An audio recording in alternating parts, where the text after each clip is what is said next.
തിരുവാറന്മുളനാഥൻ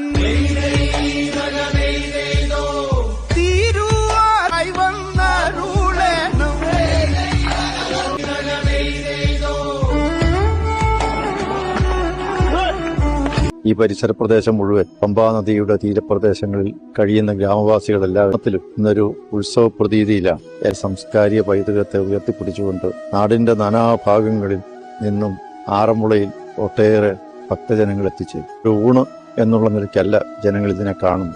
തിരുവാറന്മുളയപ്പന്റെ പ്രസാദം കഴിക്കാൻ എത്ര ത്യാഗം സഹിച്ചിട്ടാണെങ്കിലും എത്ര നാൾ കാത്തിരുന്നിട്ടാണെങ്കിലും ക്ഷേത്ര സന്നിധിയുടെ അകമ്പടിയോടുകൂടി കഴിക്കാൻ സാധിക്കുക എന്ന് പറയുന്നത് അത് ഒരു ആത്മനിർവൃതിദായകമായ